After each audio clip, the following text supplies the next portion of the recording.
moi, c'est ce que je me dis. L'enfant ou le majeur qui est victime ne va pas aller mentir en disant oui, c'est mon père qui a fait ci, oui, c'est mon père. Et maintenant, aujourd'hui, il y a les tests. Pour autant que les enfants soient entendus, écoutés et pris en compte dans le cercle familial, c'est encore un autre sujet. Il y a les tests ADN maintenant. Et puis, bon, voilà, il y a les traces. Il y a des traces quand après autant d'années, en sortant du métro et qu'on se repense à ce qu'il y a eu, où va-t-on chercher les... Oui, je suis d'accord avec vous, mais bon, comme je disais tout à l'heure, il y a le délai de prescription qui court à compter de la majorité de la personne. Si le viol incestueux a eu lieu pendant la minorité de la personne, elle a 30 ans. Voilà. Après, nous ne voulons pas vous enfermer dans la posture de la loi que nous avons tous du mal à comprendre.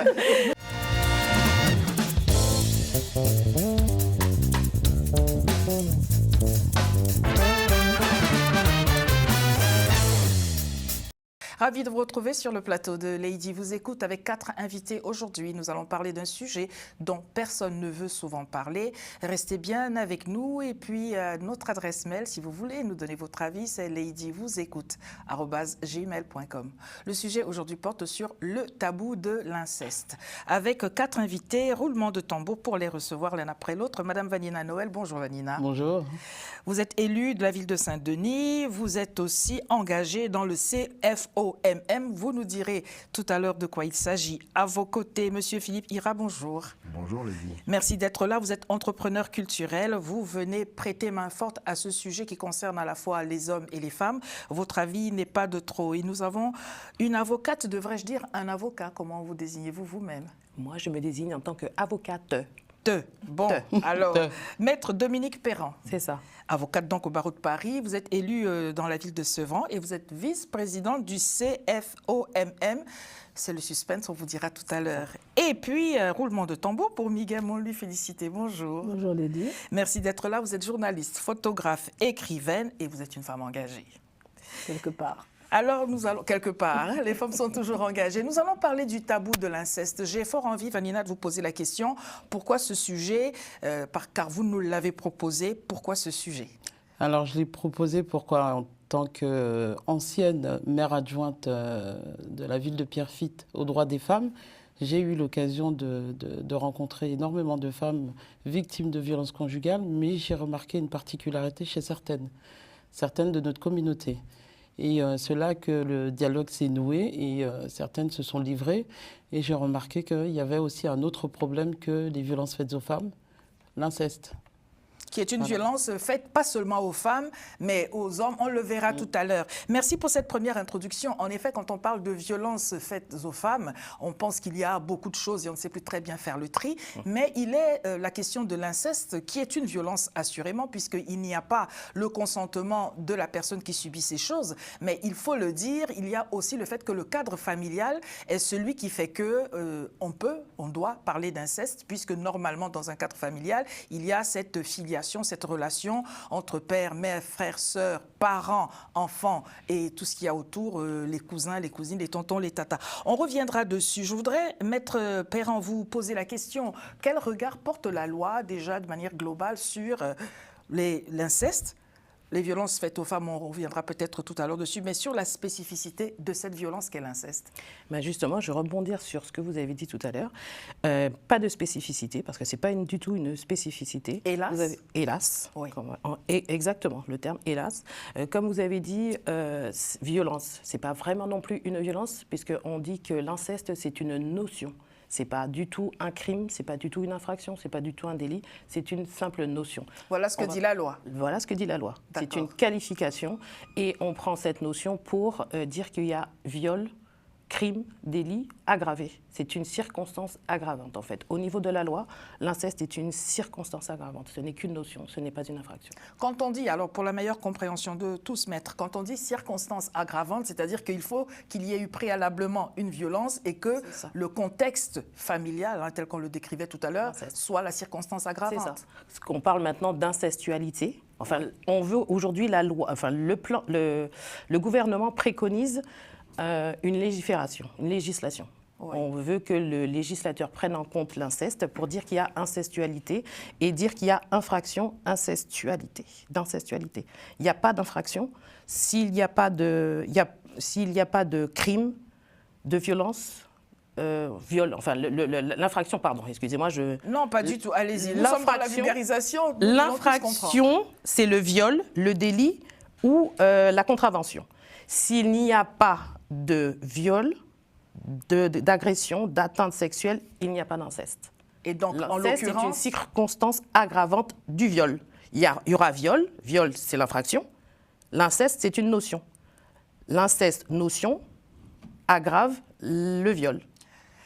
Lady vous écoute @gmail.com. Je voudrais croire que, comme moi, vous renoncez à comprendre cette subtilité. C'est une notion. Qui, d'aucune manière, du point de vue de la loi, et non pas vous, maître Perrin, je ne me permettrai pas, cette subtilité qui voudrait, comme cela, rendre compliqué ce qui, pourtant, l'est déjà pour les personnes qui l'ont vécu. Je voudrais vous entendre sur ce que dit la loi, Miguel. Est-ce que vous le saviez, vous, que la loi chipotait, parce qu'il n'y a pas d'autre mot? Je suis abasourdie parce que je ne savais pas. Je considérais que c'était un délit. Que c'était punissable.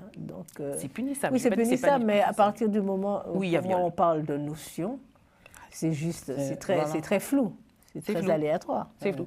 C'est pour ça qu'aujourd'hui, le gouvernement a mis en place un plan de 2023 à 2027 pour justement préconiser une loi, qu'on légifère sur ça. Parce qu'effectivement, c'est une notion. Pour l'instant, ce n'est qu'une notion. Elle a été définie dans le code pénal en tant que notion, circonstance aggravante et non en tant qu'infraction. La circonstance aggravante, c'est parce que ça se passe dans la famille.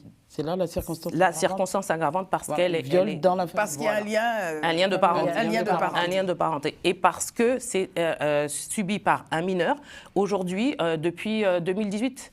C'est récent, 2018. Ça a été, on dit maintenant, ça a été étendu à l'ensemble des victimes incestueuses. Avant, on ne considérait que les mineurs. Ce n'est pas un rapport sexuel qu'entre parents. Bien sûr, parce qu'il peut y avoir. Donc, alors, nous allons revenir à cela, si vous le voulez bien, pour que tout le monde soit d'accord. Ce n'est pas Maître Perrin, normalement, qui est mise en cause. C'est la loi qui nous dit des choses que l'humanité que nous partageons en commun peut-être a du mal à saisir. Monsieur, vous êtes sur le plateau. Vous avez certainement envie de réagir à ce qui vient d'être dit. Nous vous écoutons. Écoutez, moi, justement, la réaction, c'est par rapport aux témoignages déjà, les nombreux témoignages que l'on peut retrouver.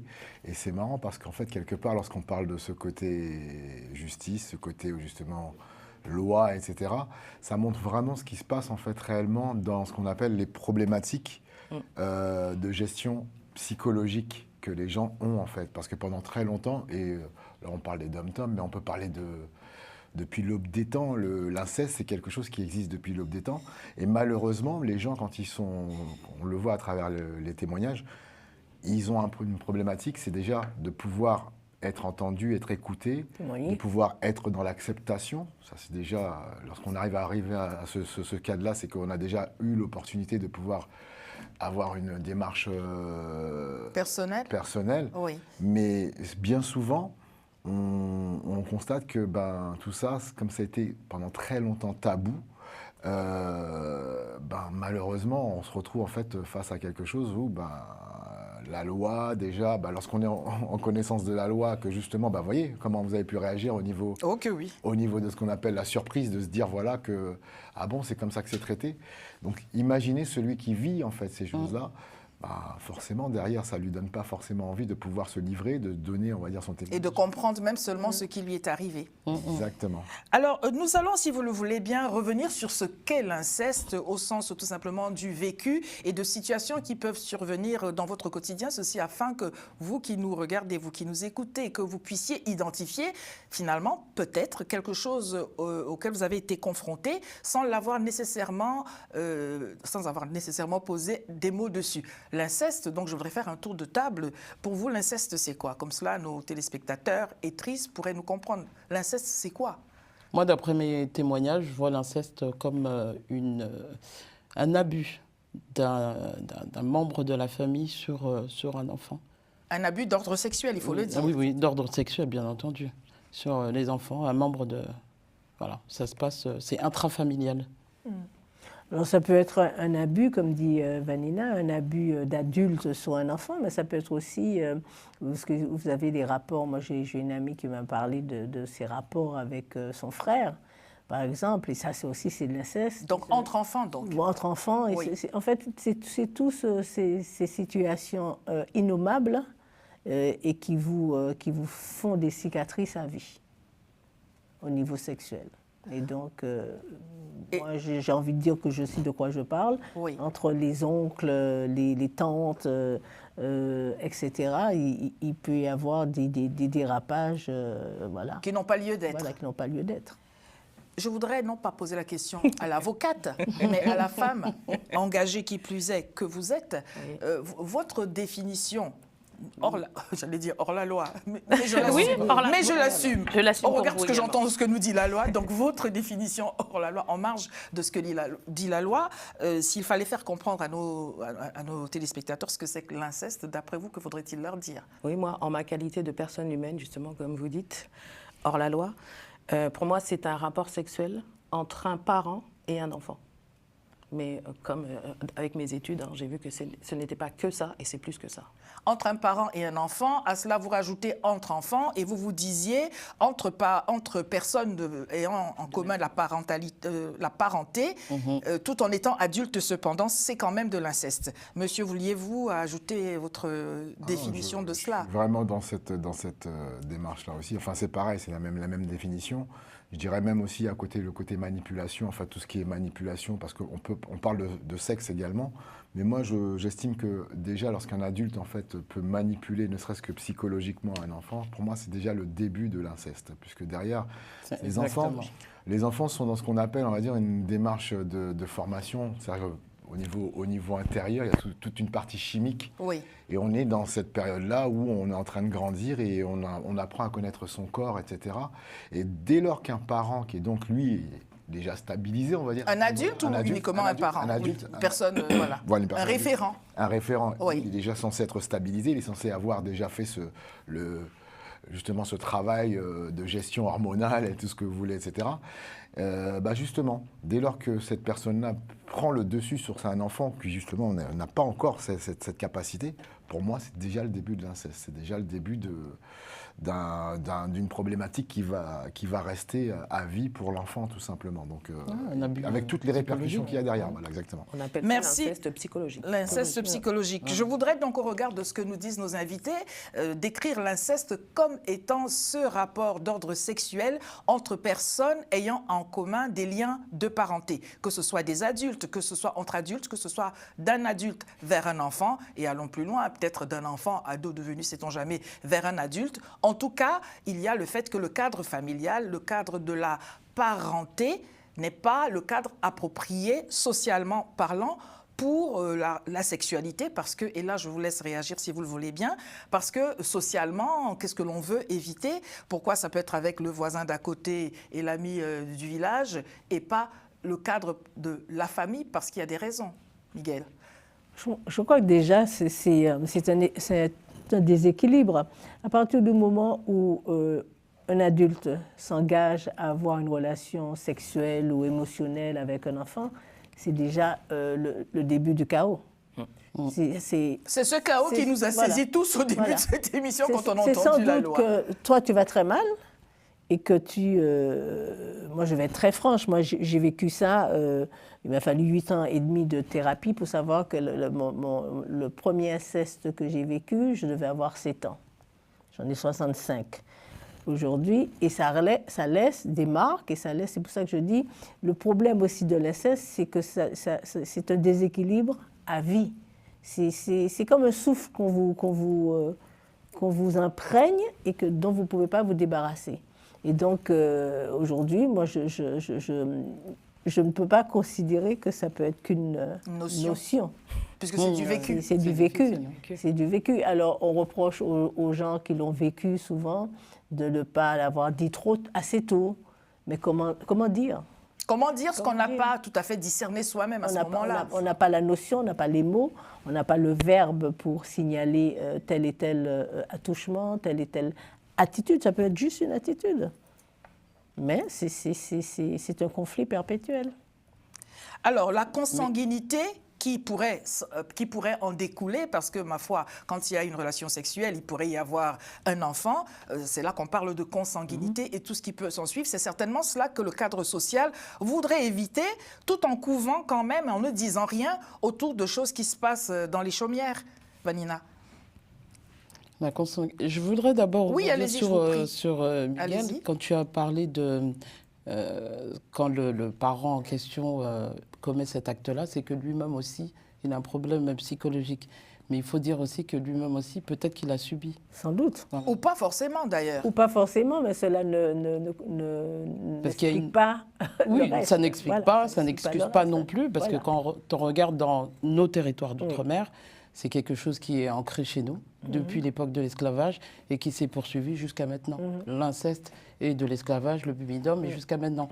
Donc il y a une forme d'hérédité. Et puis nous, en discutant, en ouvrant la parole, on est en train de casser le cycle. Alors, plutôt que de parler d'hérédité, j'ai envie de Oui. dire, parlons de tard. Exactement. Non, parce que c'est vrai qu'on a tendance à se dire, oui, on a cette période de l'esclavage qui nous a meurtris, donc on a subi des choses extrêmement illégitimes, donc ça suppose que... Je ne suis pas d'accord. Et à un moment, il faut justement arrêter le... C'est comme les feux là, à Los Angeles. À un moment, il faut arrêter le feu. À un moment, il faut couper le mal. Justement, c'est ce qu'on est en train de faire. Il faut Voilà. trouver la solution pour se dire que ce n'est pas parce que nos ancêtres ont subi de telles indignités que nous devons les accepter dans nos ADN. Ah, c'est pas ça.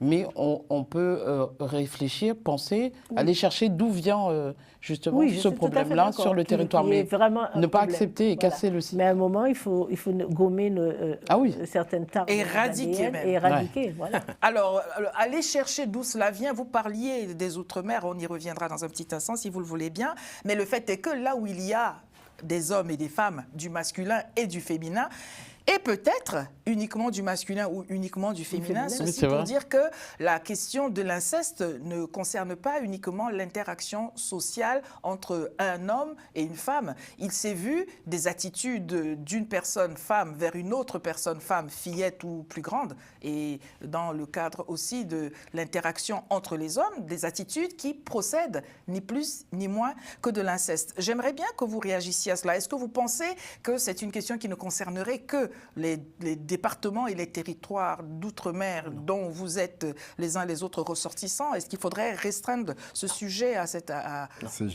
C'est justement là où je voudrais intervenir, c'est que pour moi, c'est un sujet qui est complètement général. C'est mondial. Il n'y a pas de, c'est pas propre en fait au dom-tom. Enfin, parce que justement, je voudrais rebondir là-dessus. Et j'apprécie ce que tu viens de dire. C'est que c'est vrai que bon, il y a le côté historique qu'on essaie d'expliquer par justement ce cheminement. D'ailleurs, comment faudrait-il l'expliquer si on restait sur cet aspect historique d'ailleurs, d'après vous? Tout a été dit, ça fait partie des choses, mais le problème c'est qu'il ne faut pas tomber dans ce qu'on appelle la stigmatisation. C'est-à-dire qu'en gros, je m'explique, tout simplement parce qu'il y a dans le côté psychologique, il y a ce qu'on appelle des ethnologues aussi qui sont là pour ça, et qui justement mettent un point là-dessus. Le problème c'est que quand on met un point là-dessus, il y a un côté a priori qui rentre en jeu et ça donne, on va dire, ça jette le dévolu sur tous ceux qui viennent derrière. Et on a l'impression que, voilà, par titre d'exemple, j'ai entendu dire, voilà, ah ouais, les Antillais, c'est comme ça. Les Antillais, c'est comme ça, chez nous, c'est comme ça, on a l'habitude d'avoir ça, dans ce contexte. Donc on ne peut rien y faire. C'est ça qui est difficile, parce que justement, on a... Sous-entendu. Hein, c'est ça qui est difficile et dangereux. Et dangereux. Pour la bonne raison que je suppose que la majorité des Antillais ne sont pas comme ça. Exactement. D'ailleurs, comme partout ailleurs, comme en Afrique, comme aux États-Unis, nous avons des histoires, ou même en France, dans le monde, nous avons des histoires extrêmement troublantes d'artistes connus ou d'autres personnes qui révèlent l'inceste qu'ils ont subi. Donc on ne peut pas l'attribuer aux Antilles. Les Antillais ne sont pas comme ça. Certains hommes le sont, certaines femmes le sont, et nous avons des travers et il faut les surmonter. Et je crois qu'il faut, même qu'on parle de tabou de l'inceste au dom-tom, c'est vrai qu'il faut donner un coup de pied là-dedans pour... voilà, il faut que la voix se porte, que les gens se disent qu'ils ont la possibilité de dire, eh bien non, il ne faut plus que ça arrive. Mais malheureusement, nous sommes dans un monde extrêmement chaotique et donc il faut, même dans la cellule familiale, il faut faire attention. C'est-à-dire que toute la difficulté, elle est là. La difficulté, c'est de le mettre En lumière. en lumière. Mais il ne faut pas le faire non plus par n'importe quel moyen. C'est-à-dire qu'en fait, il ne faut pas stigmatiser, il faut arriver à à le faire pour tout le monde. Parce qu'on a bien vu, on a vu l'histoire avec, bon là, c'est d'actualité avec, comment il s'appelle, le prêtre là qui est... Ben oui. Voilà. L'abbé Pierre. L'abbé Pierre, voilà. Voilà. Donc on voit très bien que c'est des choses qui malheureusement sont en train de...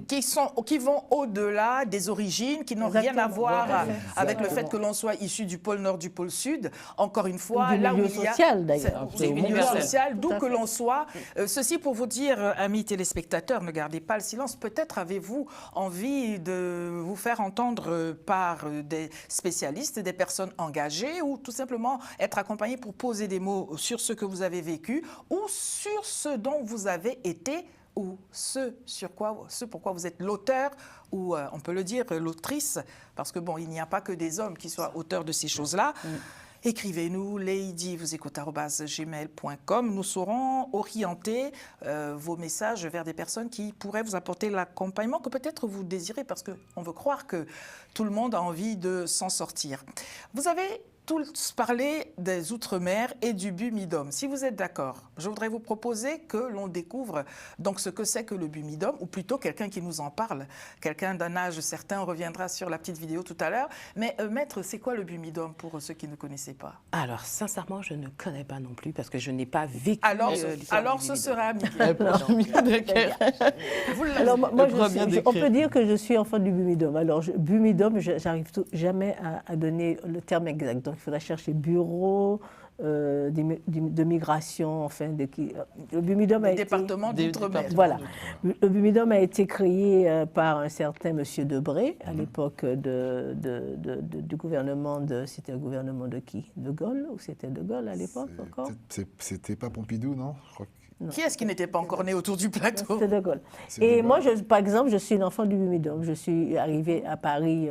Donc vous êtes née à la Martinique? Je suis née à la Martinique et je suis arrivée entre l'âge de 11 et 12 ans par le Bumidum. Parce que ma tante y était venue quelques années avant pour chercher du travail. Parce que le Bumidum, c'était sortir et sauver les gens du chômage aux Antilles. Alors c'est vrai qu'il y a de très très belles histoires, mais il y a des histoires extrêmement douloureuses. Il y a des personnes qui ont tout quitté et qui ont tout quitté dans le mensonge, parce que c'est vrai que beaucoup de personnes qui voyageaient par le Bumidum ne disaient pas qu'ils voyageaient par le Bumidum. On parlait tout à l'heure de notre ami de l'élu de Sarcelles, qui était quelqu'un du Bumidum. On en a parlé tout à l'heure. Et donc, les gens partaient, mais ne voulaient pas le dire parce que ça n'était pas valorisant de partir. Non, ça n'était pas vraiment valorisant. De chez soi pour aller dans la métropole. Voilà, c'est souvent... par exemple, je vais prendre un exemple, une parenthèse, et je vais la fermer très vite, parce que c'est extrêmement... Par exemple, pour moi, la prostitution antillaise naît avec le Bumidum. Alors, quand je dis ça, les gens s'écrient... Parce que beaucoup de femmes qui sont venues ici... pour travailler, alors qu'au début, on les a demandé de venir travailler dans le milieu, c'est-à-dire elles étaient domestiques ou infirmières ou des choses comme ça. Mais beaucoup de femmes se sont retrouvées prostituées parce qu'elles n'avaient pas le moyen de faire autrement. Elles n'avaient pas la possibilité de faire autrement. Il y a une dame qui s'appelait... Mais ce n'est pas que ça, il y avait aussi un réseau, il y avait des réseaux de prostitution. Voilà, de Elles ont été prostituées, on leur faisait croire qu'elles venaient pour travailler. Et derrière cela, il y avait déjà des réseaux, on va dire des réseaux mafieux. Exactement. Et donc, le Bumidum, c'est quelque chose... Alors, j'ai entendu dire souvent que le Bumidum a été quelque chose de salvateur pour les Antillais. Certainement. Moi, en tout cas, il m'a fait quitter mes parents à l'âge de 12 ans. Il m'a fait, je crois que c'était le lundi ou le lundi soir, le mardi soir, on me disait que j'allais prendre l'avion. Je crois que j'ai pris l'avion 3 jours après pour arriver à Paris. Et quand vous arrivez à Paris à 12 ans, où est-ce qu'il vous emmène? Eh bien, on m'envoie... Non, moi j'ai 12 ans, on m'envoie chez ma tante. Donc, en fait, c'est pour organiser le déplacement, mais le point de chute est quand même un cadre familial. Voilà, on m'envoie chez ma tante et donc...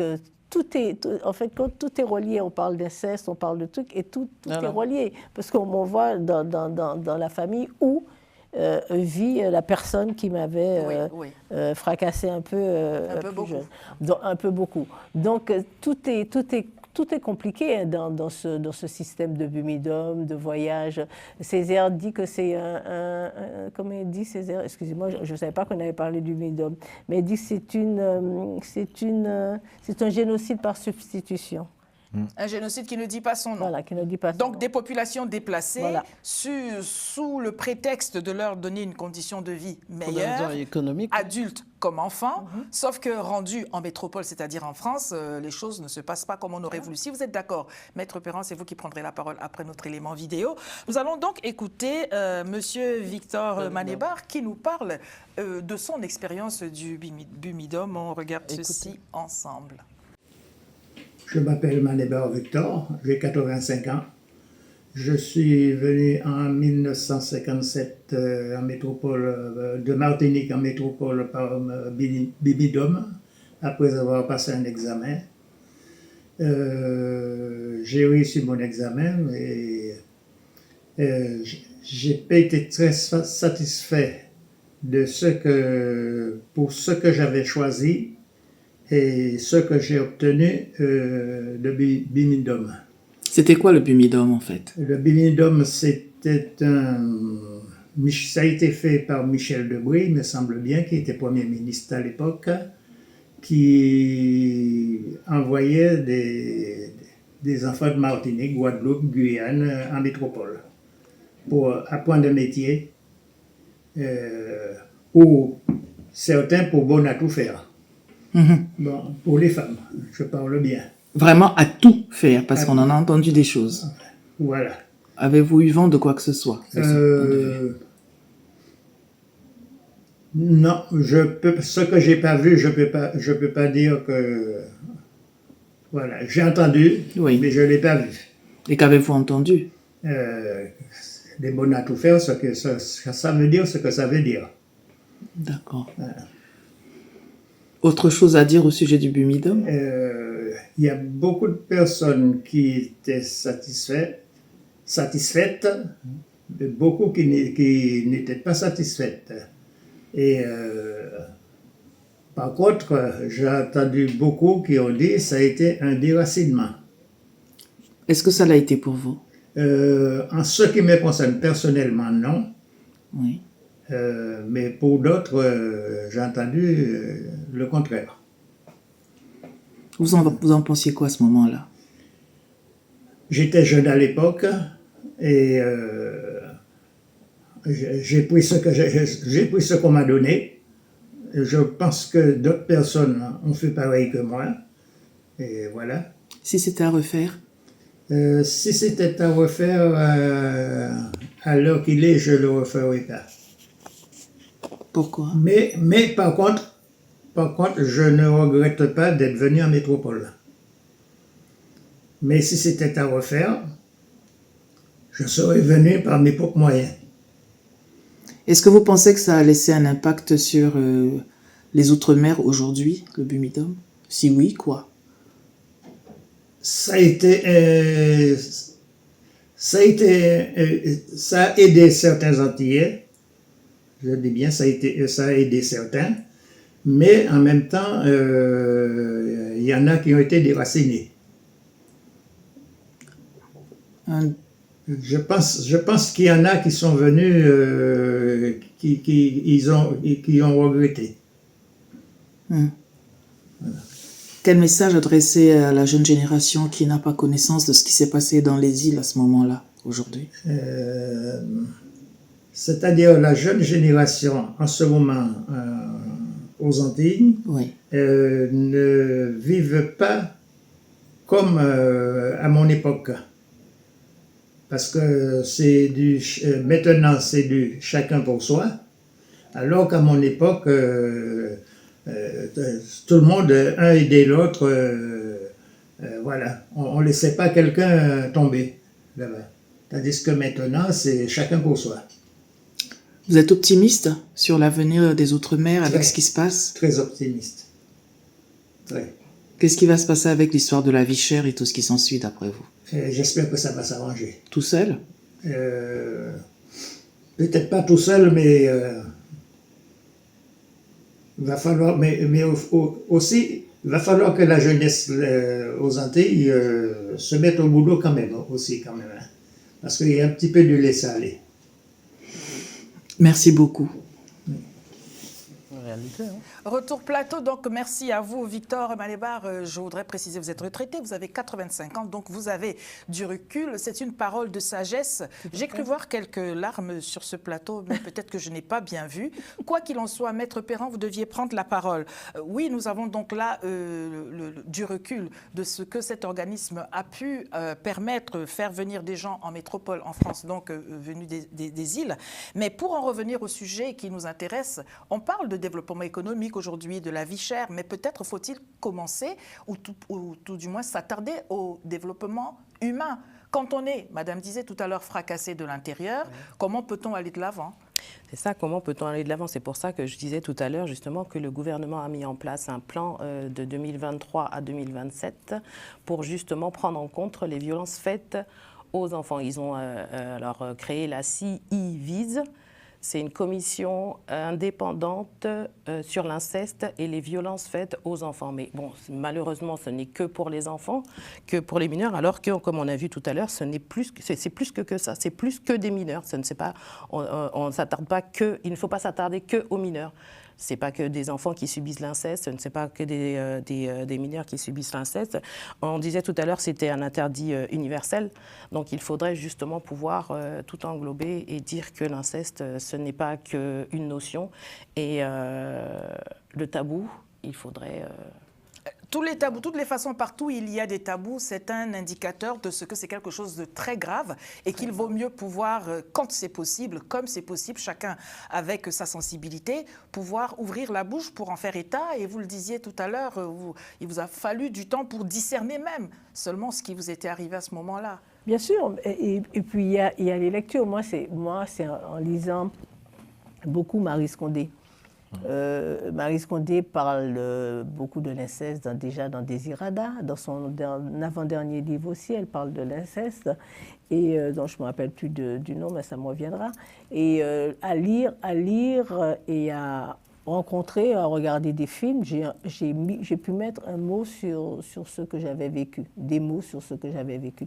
Alors évidemment que je ne dis pas qu'il faille cravacher.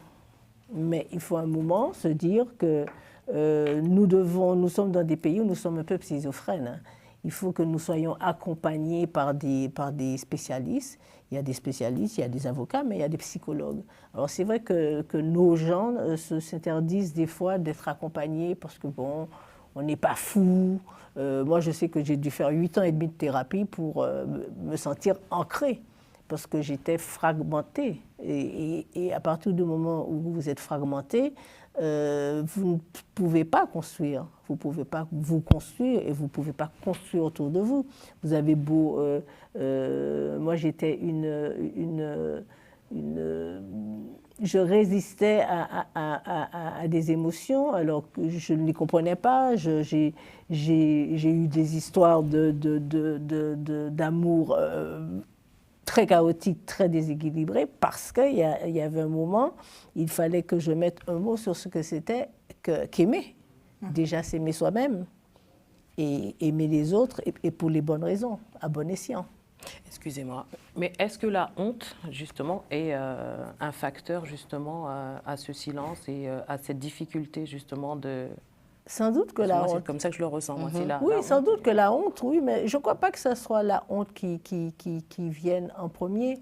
C'est l'incompréhension, c'est le fait d'être blessé et puis de ne pas pouvoir dire les mots.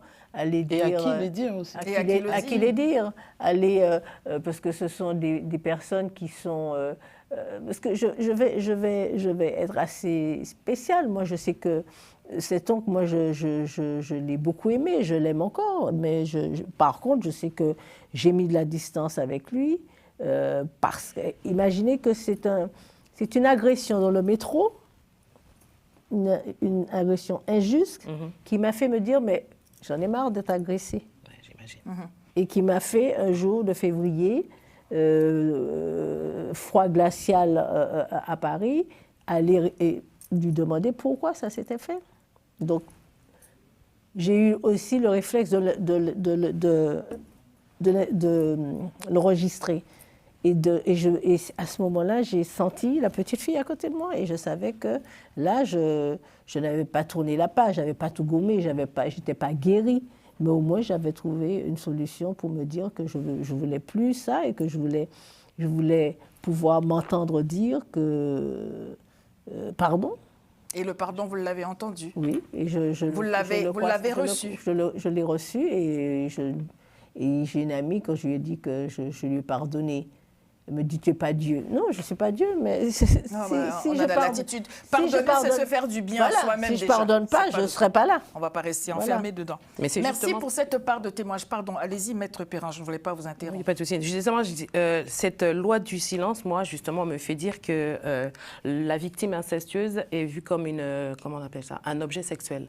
Et c'est pour ça que moi, je dis qu'effectivement, il faut agir. Il faut agir. On dit que dans les Outre-mer, on se tait, on les empêche de parler parce que justement la loi du qu'en dira-t-on, c'est la famille qui a fait ça, donc non, il ne faut pas. Ce n'est pas que dans les Outre-mer, c'est partout où il y a des secrets de famille, la parole ne se libère pas facilement, on peut le comprendre, mais il faut faire la part des choses entre le préjudice subi et décuplé par ce silence et le courage qui peut parfois manquer. Vous parliez de honte ou d'inconfort ou peut-être d'être mal compris et stigmatisé.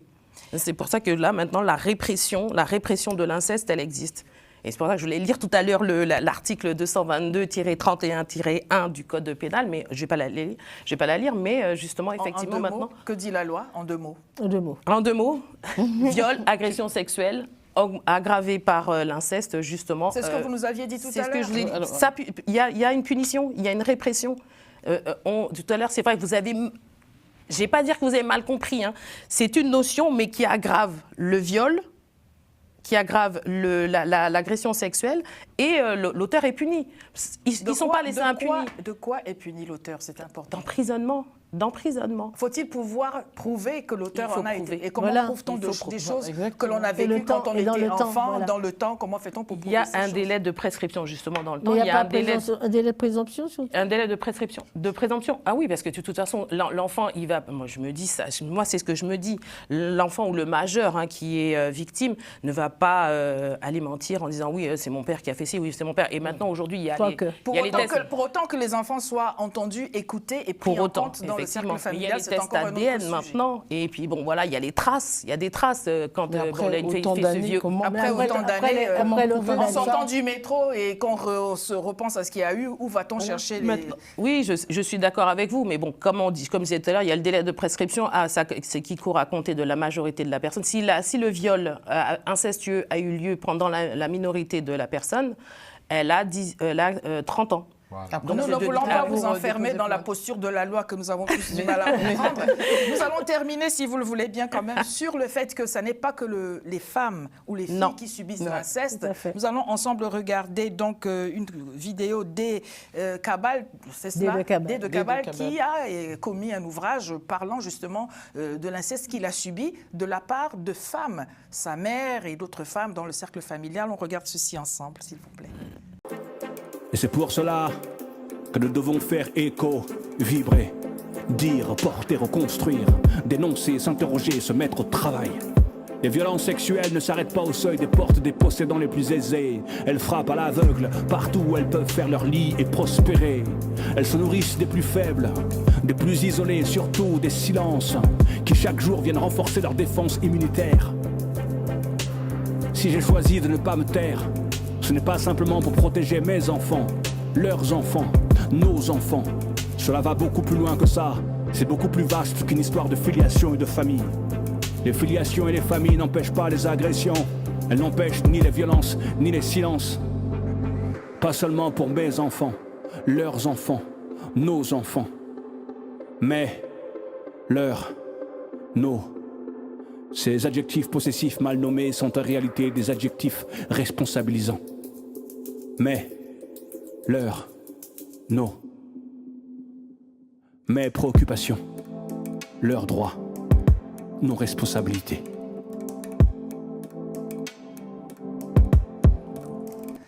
Nous voulons vous encourager très vivement à vous procurer cet ouvrage pour en savoir un peu plus ce qui nous est dit, en tout cas par D. de Cabal, qui témoigne de ce que, quand on parle d'inceste, on peut se demander mais comment cela peut-il venir surtout des parents? Et en l'occurrence, il dit quelque part qu'il reproche à celle qui désigne comme étant sa génitrice d'avoir fréquemment mis les mains sur ses organes génitaux pour tirer ici, tirer là-bas. Et c'est déjà cela l'inceste, parce que vous pourriez peut-être penser qu'il faut qu'il y ait un rapport sexuel avéré pour que l'on considère que là, vraiment, c'est de l'inceste. Donc, on va dire les mots. Ça n'est pas parce qu'il n'y a pas eu pénétration qu'il n'y a pas d'approche incestueuse, puisque déjà, il y a des choses inconvenantes. Vous pouvez me relever si je me trompe, monsieur. Je voudrais vous laisser prendre la parole sur tout ce qui s'en dit. Oui, non, moi, en fait, sur tout ce qui est dit, là, en l'occurrence, je reviens encore sur tous ces témoignages qui sont poignants, parce qu'on le voit très bien, on voit très bien tout ce qui se passe et la démarche, en fait,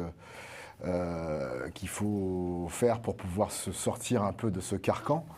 Et on voit très bien que souvent, moi c'est là-dessus que je voudrais intervenir, c'est qu'on voit souvent qu'on n'est jamais mieux servi que par soi-même. Je m'explique, c'est-à-dire qu'en gros, c'est souvent des collectifs de personnes qui ont vécu ce genre de choses-là, qui créent un tissu associatif pour pouvoir subvenir, on va dire, aux besoins pour eux-mêmes, trouver le moyen de se soulager eux-mêmes et donner la possibilité à d'autres personnes de vivre qui ont vécu ce genre de choses-là, d'avoir cette écoute, d'avoir cette opportunité d'être entendu, d'être écouté, qui est déjà un premier pas vers ce qu'on appelle l'opportunité de se guérir de tout ça. Et là-dessus, c'est là-dessus que je voudrais en venir, parce que ça reste du domaine associatif. Donc à un moment donné, ce qui est important, c'est qu'il faut aussi que ça puisse monter au niveau politique et au niveau de toutes les instances pour qu'on puisse monter en compétence et qu'on ait quand même, on va dire, quelque chose qui soit, entre guillemets, solide pour pouvoir offrir, on va dire, aux personnes qui vivent ce genre de choses-là, l'opportunité de dire, tiens, comme lorsqu'on va communément, on va porter plainte à la police, qu'on se dise, on peut aller porter plainte pour ça sans aucun souci, on sera entendu, on sera écouté. Parce que le gros problème au départ, c'est ça, c'est qu'on le comprend bien, au-delà de ce qu'on appelle le qu'en dira-t-on et tout ce qu'on veut, malheureusement, on a l'impression que on est seul au monde. On est seul au monde par rapport à cette problématique-là et on n'est pas capable de pouvoir aller dire, voilà, tiens, il m'est arrivé ça, ceci, cela, etc. Vanina Noël, vous qui êtes donc quand même engagée en politique, je voudrais vous laisser rebondir sur la question de l'engagement. Je vous posais la question, maître, à vous aussi, sur CFOMM. Que cela désigne-t-il? Vous en êtes secrétaire général, vice-présidente. Est-ce que cela procède de l'engagement nécessaire? Et puis surtout, n'oubliez pas, avant de rendre l'antenne, de nous parler de ce rendez-vous qui a lieu au Sénat, je pense bien. Oui, le 6 février, c'est une conférence débat sur l'inceste dans les Outre-mer. Voilà, et en parlant du CFOMM, c'est le collectif de femmes d'outre-mer et du monde, dont je suis la présidente. Et Dominique, vice-présidente. Alors que se passe-t-il dans un tel collectif? En faites-vous part d'ailleurs? Certainement. Bien. Bon, alors. J'en ferai pas, en tout cas. Aurais-je été piégée à mon insu? Et vous, monsieur, vous êtes dans ce collectif. Y a-t-il des hommes? C'est un collectif mixte? Si, il y a des hommes. Et vous n'en faites pas partie? Ah, j'en fais partie.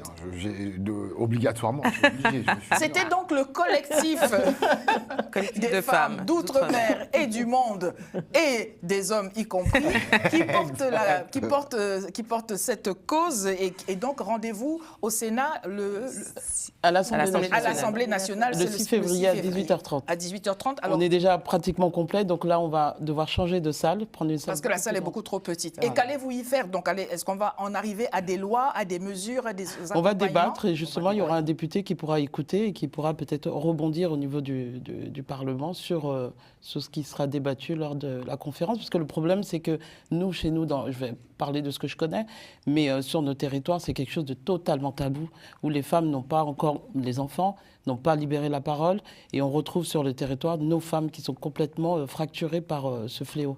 Donc à un moment donné, il faut ouvrir un peu, je vais dire, les vannes, et permettre à ces femmes de s'exprimer, mais surtout d'être réparées.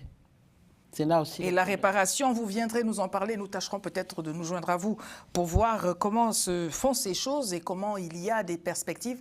Pour rappel, vous qui nous regardez, Lady vous écoute @gmail.com. Envoyez vos messages que nous redirigerons. Donc, puisqu'on a parlé là du collectif des femmes d'outre-mer et du monde, donc la planète entière y a sa place. N'hésitez pas à apporter vos points de vue respectifs, vos vécus. Sait-on jamais. Je voudrais terminer avec vous, Miguel. Je le disais, vous êtes journaliste, photographe, écrivaine et vous avez quand même un cadeau pour nous. Ce sont des photos d'images que vous avez eu à faire. On va les voir défiler quelque peu. Vous disiez, j'avais 7 ans, maintenant j'en ai 65. Je vous interdis d'avoir 65 ans. Vous ne paraissez ni 5 ans ni 65 ans. Je pense que je ne me trompe pas.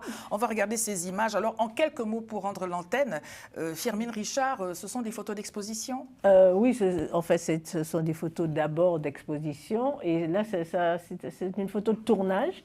C'était le tournage de Meurtre à Marie-Galante.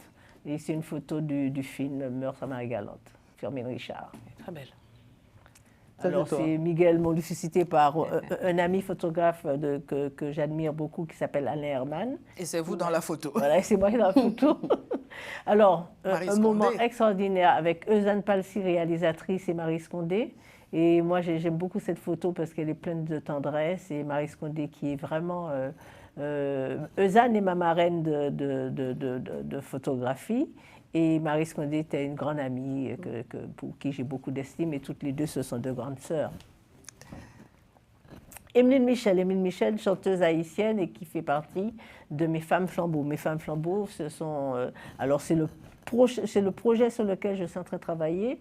Ce sont des livres, c'est mon histoire à travers le portrait de quelques femmes qui m'ont permis de m'élever. Alors, elles font partie, toutes les femmes que vous avez vues là font partie de ce flambeau. Voilà. Merci beaucoup à chacun d'être venu nous entretenir de ce sujet. Nous vous souhaitons beaucoup de courage à vous qui peut-être êtes concernés par cette thématique. Vous l'avez compris, ne restez pas cloîtrés dans votre coin. Il y a une issue. Merci Miguel, merci Maître Perran. Vous n'étiez pas prise à partie, je voudrais le rappeler. Non, je ne l'ai pas fait comme ça. Merci à vous Philippe Ira. Je rappelle que vous êtes entrepreneur culturel. Vous nous parlerez de vos agendas aussi. Oui. Et merci Vanina Noël. À très bientôt. Merci. Au revoir. Au revoir.